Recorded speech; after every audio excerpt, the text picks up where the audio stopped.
Hi, Ron. Would you like to go out for dinner after work today? I'd be even happier if you got a reservation at a restaurant with a view. Miss Cross? Please, call me Pam. I'm sorry, but I have a meeting with our branch overseas at night today. I have to stay after work since there's a time difference. Not only that, but I'm trying not to go drinking or eating with other women. It's no use no matter how many times you invite me. What? How many times have you turned me down like this until now? Let's just try and go out once, okay? I need to get back to work, so goodbye. Ron!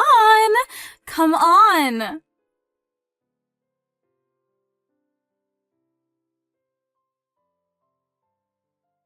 Hi, Claire. I'm finally done with work. Must have been a hard day.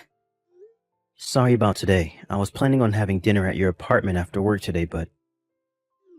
It's alright, don't worry about it. Still though, this overtime came out of nowhere. Yep, it was suddenly decided that we would have a meeting with our overseas branch. There was a time difference as well, so it was a mess. Make sure to get some rest, alright? Yeah, thanks. So, are you going to go straight home today? Yep. We're going to discuss the wedding ceremony with the planners tomorrow, so I should probably get some sleep. Yeah, I'll take a bath and go to bed early as well. Alright, see you tomorrow. Yep, see you tomorrow. Good night. Good night.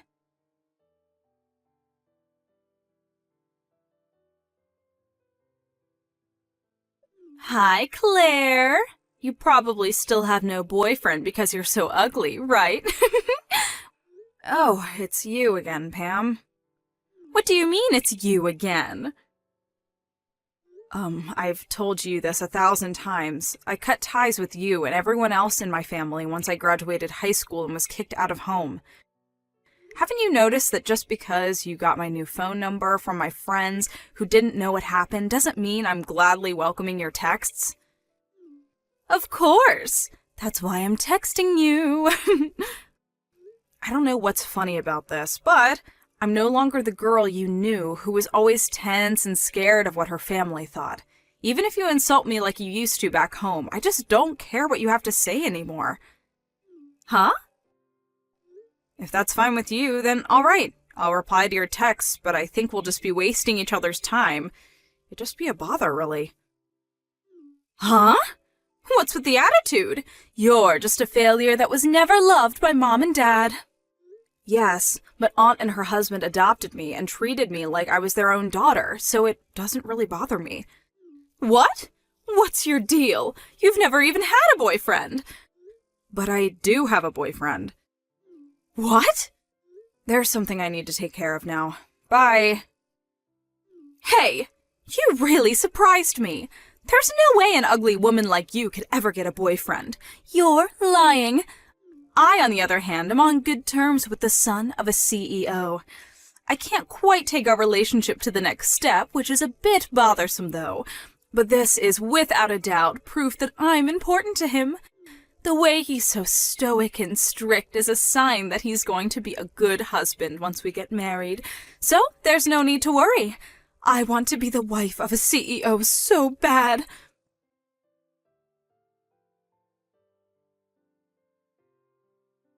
Hi, Ron. What's the meaning of this? What is it, Miss Cross? The invitation to your wedding ceremony that you are handing out to everyone in the department? Why did you give one to me as well? I thought that it was my responsibility as a son of the CEO, and as the person who's going to be the CEO after my dad.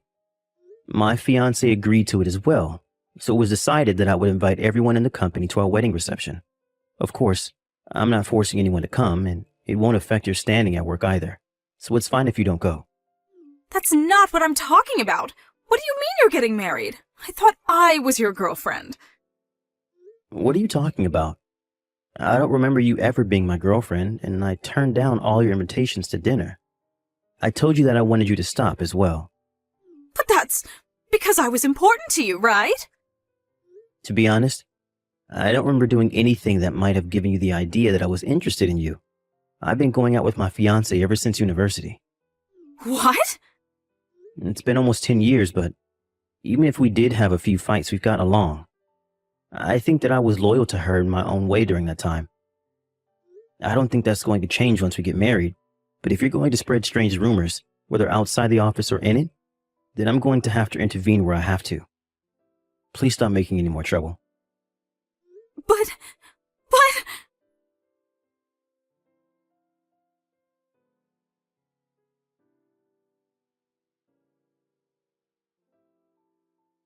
Hold on. What's the meaning of this? Why are you at this wedding? This is supposed to be Ron's wedding, right? I get it now. You're trying to take over the wedding, right? I can't believe this. There's no way he'd marry an ugly hag like you. It's no use trying to seduce the groom when he's the son of a CEO. The only person who's allowed to destroy this wedding is his true lover, me. I'm the one who's going to stand next to him wearing a wedding dress. I won't let you bother us. I'll kick you out no matter what.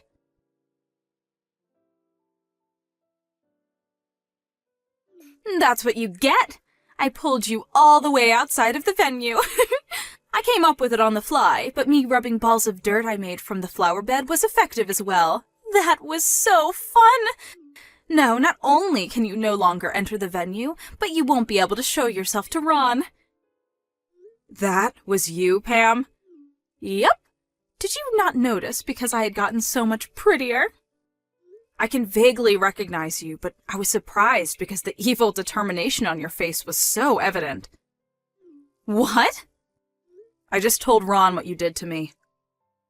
Huh? So what if you told him? He's not going to help someone like you even if you did. On the other hand, he is going to treat me like a hero now for saving his wedding. There's no way a hag like you could ever be a bride. Oh my, this might be my chance. Pam, did you read the names of the bride and groom on the wedding invitation? What?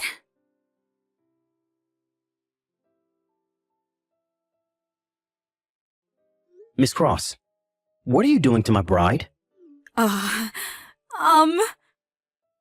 just got to Claire. She was covered in dirt. This is horrible. What's going on? Claire told you, right? Look at the names of the bride and groom on the wedding. Okay.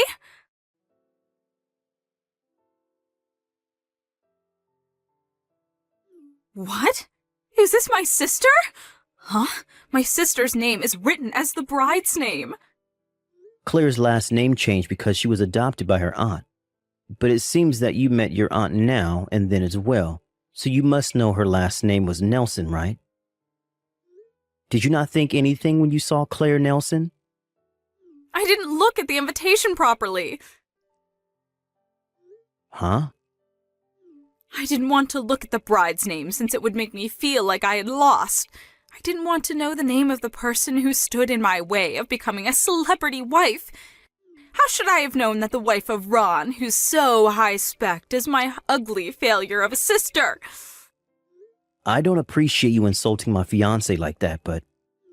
Oh no, it's just that... But Claire says that isn't the problem, so I'll pretend I didn't hear it. You understand now though, right? My fiancé, Claire, is your sister. That's impossible.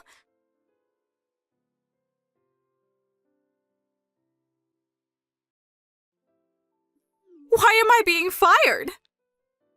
Did you receive a notice from HR saying that they would process it as your voluntary resignation out of pity? But all I did was rub some dirt on my sister's head. You're lucky Claire didn't file a complaint against you. It would normally have been considered as assault, apparently. To tell you the truth, I was worried about what you might do at the day of the wedding. But you managed to slip by unnoticed and sneak into the bride's waiting room.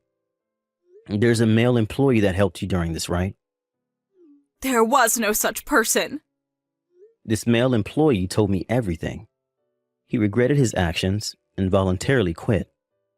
You used your body to make him do what you said, right? My only feelings are those I have toward you. I talked to your parents about this. What? Mom and Dad? What did they tell you? I told them that I wouldn't file a complaint and let you off with a standard alimony if they accepted one condition. Mom and Dad help me? It must be because they love me so much. Because unlike Claire, who was an ugly good-for-nothing, I was pretty and talented. I don't know whether you would call this saving you, but... So? What conditions did you give them? Firstly, you three would erase all the contact information you have of Claire, and that you would never bother her again. Oh, that much is nothing. Who cares if I can no longer see Claire? I'd gladly accept those conditions. Secondly, the three of you will move somewhere far away. Huh? What?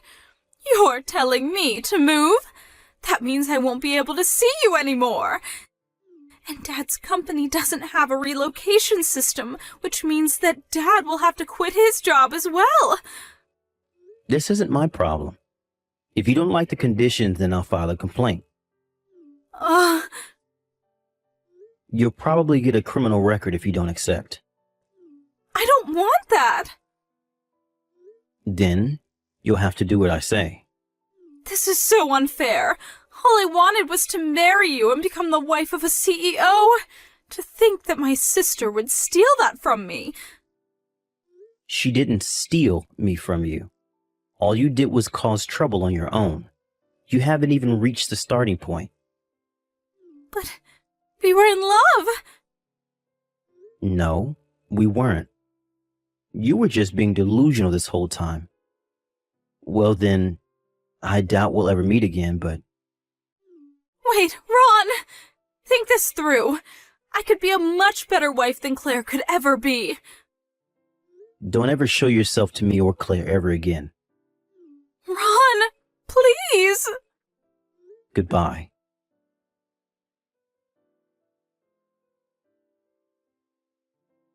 The wedding ceremony was successfully held thanks to the work of the staff.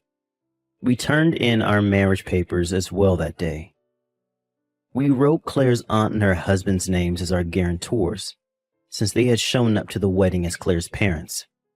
The alimony I asked for Miss Cross was also paid. Apparently, they got the money by selling their house that was already 80 years old. According to Claire, her former parents loved Pam so much that they probably spent a fortune on her, and so couldn't save up for their retirement. For now it seemed that they're going to live off Pam's father's retirement money. But it was revealed that her parents were actually in debt. Pam was forced to help in paying back the debt, and so she now works multiple part-time jobs nonstop. Apparently one of these jobs is working at a brothel. Why am I not surprised? After all, she did get one of the male employees at the wedding to do what she said by selling him her body. Anyways, Pam was able to pay back their debt quicker than anyone would have guessed, since apparently her job at the brothel actually paid pretty well. She now spends every day more or less in the same manner, work a few hours during the day, and work a few more hours at night at the brothel. Apart from losing a few friends after the incident, things more or less seem to have worked out for her.